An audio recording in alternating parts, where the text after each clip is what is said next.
1842년 미국의 로드아일랜드 주에서 기이한 일이 발생합니다. 두 명의 주지사가 동시에 선출된 것입니다. 이 사건을 주도한 사람은 변호사 출신의 토마스 도어. 그는 시민들과 함께 자신들만의 시민 헌법을 만들었습니다. 이 헌법에 의해 주지사로 선출된 토마스 도어는 반란을 일으킵니다. 인근 무기고를 습격해 무장투쟁까지 벌이려 했던 시민들. 그들이 반란을 일으킨 이유는 다름 아닌 선거권 때문이었습니다. 당시 로드아일랜드 주에서는 상당한 재산을 가진 백인 남성들만이 투표를 할 수 있었습니다. 모든 백인 남성들에게 선거권을 달라. 이것이 바로 평범한 시민들이 총을 잡고 나선 이유였습니다. 하지만 권력을 가진 엘리트들은 선거권 확대를 원치 않았습니다. 반란은 결국 정부에 의해 진압되었습니다. 주동자 도어는 재판에 회부되어 종신형을 선고받았습니다. 하지만 이 사건은 선거권 제한에 대한 문제를 미국 연방 전체로 확대시키는 데 결정적인 역할을 하게 됩니다.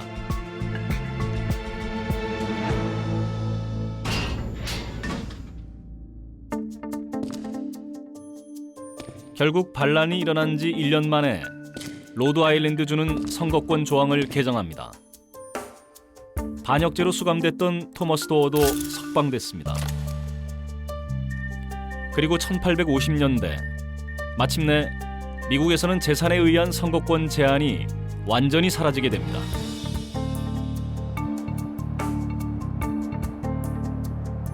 선거권을 둘러싼 갈등은 비단 미국에 국한된 문제만은 아니었습니다. 산업혁명의 발원지 영국. 혁신적인 기술 발전과 함께 시작된 산업혁명은 영국의 경제 구조를 근본적으로 뒤바꿔 놓았습니다. 변화된 경제 지형은 사회 구조에도 영향을 미쳤습니다. 노동 인구가 농촌을 떠나 도시로 몰리면서 새로운 계층이 대두되기 시작한 것입니다. 바로 노동자들이었습니다. 1838년 8월 3만여 명의 노동자들이 참여한 대규모 집회가 열렸습니다. 일명 차티스트 운동이라고 불리는 선거법 개정 운동의 시작이었습니다. 긴 노동시간과 저임금, 빈부격차에 시달리고 있던 영국의 노동자들. 그런 그들이 집회에서 요구한 것은 투표권이었습니다. 당시 영국에서는 대지주들만이 투표권을 가지고 있었기 때문입니다.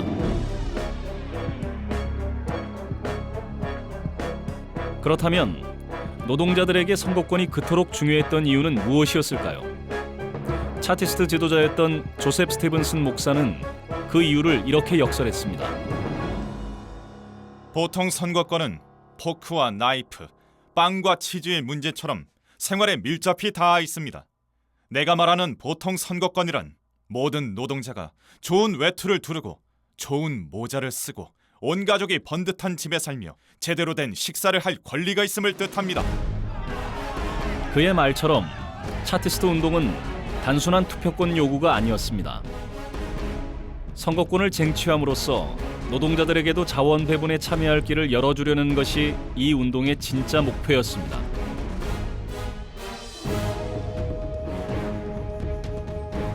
(10년) 가까이 계속된 차티스트 운동은 결국 별다른 성과 없이 끝을 맺고 맙니다. 하지만 이 운동은 개혁의 시발점이 됐습니다. 그리고 1867년 마침내 노동자들은 선거에 참여할 권리를 얻게 됩니다. 1918년에는 21세 이상의 모든 남성에게로 투표권이 확대됐습니다.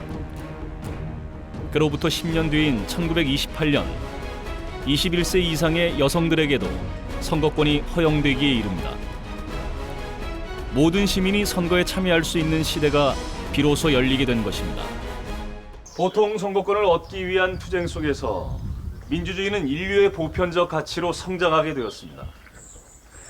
모든 국가에서 보통 선거권은 시민들이 누리는 당연한 권리가 되었고, 모든 시민들은 정치적으로 평등해야 한다는 신념은 이제는 흔들리지 않는 가치가 되었습니다. 그리고 민주주의는 시민들이 자원 배분에 참여하고 이를 통제할 수 있다는 오래된 이상을 실현하도록 했습니다. 1983년부터 1985년까지 아프리카 대륙에서는 삶과 죽음이 교차하고 있었습니다. 식량 생산량이 갑자기 줄어든 나라가 속출했기 때문입니다. 그런데 한 나라는 죽음의 땅이 되었고 다른 한 나라는 생존의 땅이 되었습니다. 바로 에티오피아와 보츠와나였습니다. 에티오피아에서는 100만 명이 굶주림으로 목숨을 잃었습니다. 반면 보츠와나에서는 단 한 명의 아사자도 발생하지 않았습니다. 왜 이런 일이 일어났을까요?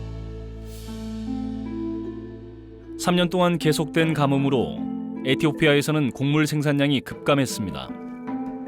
특히 북부 티그라이주의 피해가 극심했습니다. 북부 지역의 곡물 가격은 평년의 300% 수준으로 폭등했고 사재기 현상까지 발생했습니다. 하지만 주민들에게는 폭등한 곡물 가격을 감당할 능력이 없었습니다. 그 결과 100만 명이 목숨을 잃었습니다. تجزي حماقي نيرو لو على بدرجة لما تيجي حضر نيرو سوي جسسه نقص إلى حضر أولد نيرو حمام لا يفلت شو الخا ما يصير خاص بعد بمزاج الجاسي يقبر نيرو أما كنا لا تسعون الله هذا بمزاج الجاسي يقبر. 그런데 이 시기 에티오피아 전체에서 생산된 곡물량을 살펴보면 놀라운 사실을 발견하게 됩니다. 1982년부터 3년간의 곡물 생산량이 역대 최고를 기록한 것입니다. 당시 에티오피아의 대통령은 군부 쿠데타로 정권을 잡은 맹기스투. 그는 GDP의 46%를 군사비로 지출한 반면 기근에 시달리는 시민을 구제하는 데는 관심을 기울이지 않았습니다. 같은 시기 보츠와나에서는 가뭄 때문에 곡물 생산량이 평년의 4분의 1 수준으로 급감했습니다. 하지만 에티오피아와는 달리 기근이 발생하지 않았습니다. 여기에는 정부의 역할이 결정적이었습니다. 취약계층에게 직접 식량을 나누어주고 대규모 일자리를 공급함으로써 정부는 시민들을 기근에서 구해냈습니다. 보츠와나는 1966년 영국으로부터 독립한 민주국가입니다. 민주주의를 유지하면서 동시에 빠르게 경제 성장을 이룩한 대표적인 나라이기도 합니다. 지하 자원을 둘러싸고 내전을 치르는 대부분의 아프리카 국가들과는 달리 보츠와나는 다이아몬드라는 자원을 민주적으로 배분하면서 경제 성장을 이뤄왔습니다. 1980년대 아프리카 대륙을 덮친 가뭄. 하지만 이 두 나라의 사례가 보여주듯이 기근의 발생 여부는 나라마다 달랐습니다. 이 주제로 노벨 경제학상을 수상한 세계적인 석학 아마티아 센. 그가 내린 결론은 민주주의가 정착된 나라에서는 기근이 발생하지 않는다는 것이었습니다. 그가 처음으로 관심을 가진 사례는 방글라데시 기근이었습니다. 1974년 방글라데시의 곡물 가용량은 근 5년 사이 가장 높은 수치를 기록했습니다. 하지만 같은 해 수십만 명이 굶어 죽는 대참사가 일어났습니다. 당시 이 나라의 가난한 노동자들은 파종할 때 품삯을 팔아 생계를 유지하고 있었습니다. 그런데 파종 시기에 홍수가 발생합니다. 이는 곧 대량 실업으로 이어졌습니다. 구매력을 잃은 노동자들은 굶주렸고 돈 있는 사람들은 식량을 사재기하기 시작합니다. 자연히 식량 가격도 급등했습니다. 그 결과 식량을 사지 못한 가난한 시민들은 죽어갔습니다. 결국 기근의 원인은 자연재해가 아니라 불평등한 소득 분배였습니다. 만약 정부가 가난한 시민들의 구매력을 지원하는 정책을 쓰거나 외국에서 식량을 사들여 배포했다면 기근은 쉽게 피할 수 있었을 것입니다. 기근은 여러 나라에서 수백만의 사람들을 죽이지만 지배자가 죽는 경우는 없습니다.